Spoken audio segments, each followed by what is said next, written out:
Evening fell, the town square darkened. People slowly drifted away, because even fear and curiosity get tired eventually. But Zarathustra still sat next to the dead man, deep in thought, forgetting the time.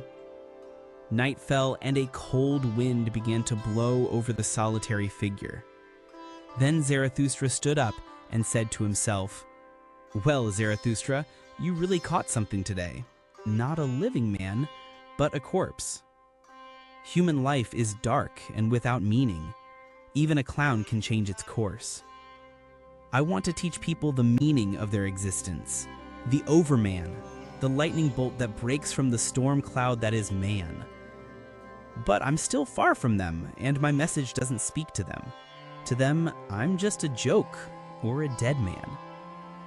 The night is dark, and so is the path of Zarathustra. Come on, cold, stiff friend. I'll carry you to the place where I'll bury you with my own hands." After saying this to himself, Zarathustra hoisted the corpse onto his shoulders and set out.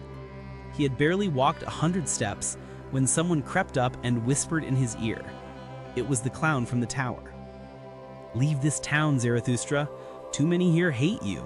The so-called good and righteous hate you and call you their enemy. The religious hate you and call you a danger to the people. You were lucky they just laughed at you. Honestly, talking like a clown helped, and dragging around that dead body, that may have saved your life today. But go now, leave town, or tomorrow I'll jump over you, a living man over a dead one." Then the clown disappeared. Zarathustra walked on through the dark streets. At the town gates, the gravediggers saw him. They shone a torch in his face and recognized him and mocked him. "Look, Zarathustra is carrying the dead dog. So now he's a gravedigger? Our hands are too clean for that kind of work. Is Zarathustra stealing the devil's dinner? Good luck with that. Let's hope the devil doesn't beat you to it. He might just eat both of you." They laughed among themselves. Zarathustra said nothing and kept walking. After 2 hours, through woods and swamps, he heard the howling of wolves and felt hungry himself. He stopped at a small house where a light was still on. "Hunger's attacking me like a thief," Zarathustra muttered. "Why does it always hit me out here in the woods, in the middle of the night? And sometimes it only shows up after I've already eaten. Where was it all day?" He knocked. An old man answered with a lamp. "Who's disturbing my bad sleep?" "One living man and one dead," said Zarathustra. "Give me something to eat and drink. I forgot all about it earlier. Who feeds the hungry nourishes his soul, or so wisdom says." The old man disappeared, but returned quickly with bread and wine.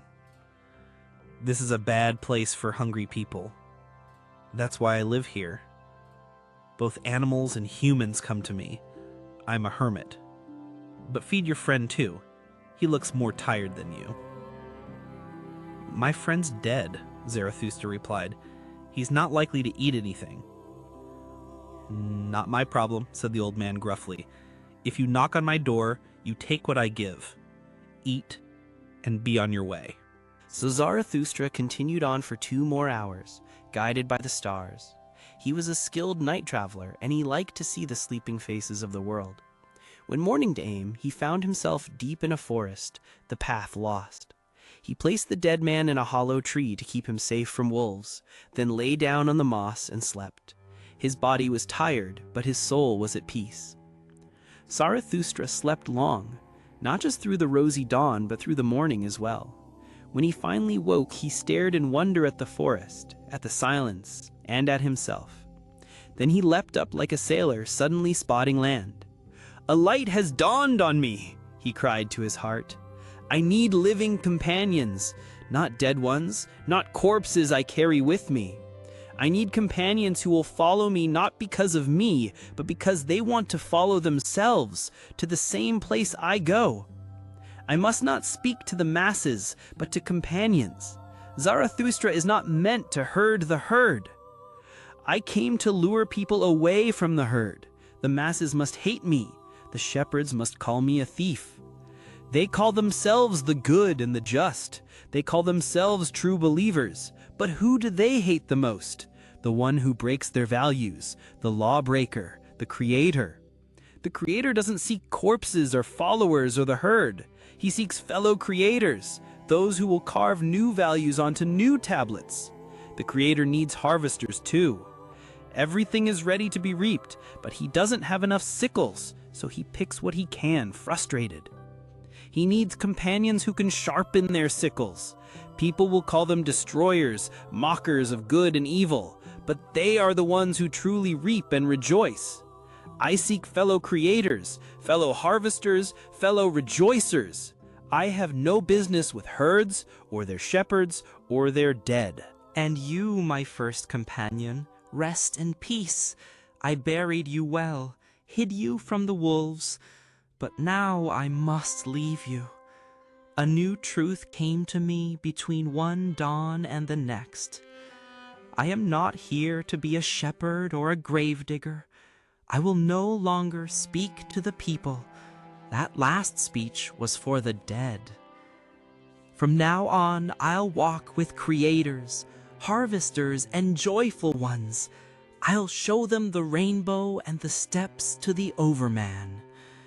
I'll sing my song for those who live alone or in pairs, for anyone who still has ears to hear what's never been heard. I'll weigh their hearts down with my joy. I'm heading for my goal. I'll leap over the slow and the laggards. Let my rising be their falling. Zarathustra had just said this to himself when the sun stood at its peak. He looked up. He heard the cry of a bird. An eagle flew in wide circles above, and clinging to its neck was a snake, not like prey, but like a companion. Those are my animals, Zarathustra said joyfully. The proudest creature under the sun and the wisest. They have come to scout things out. They want to see if Zarathustra still lives.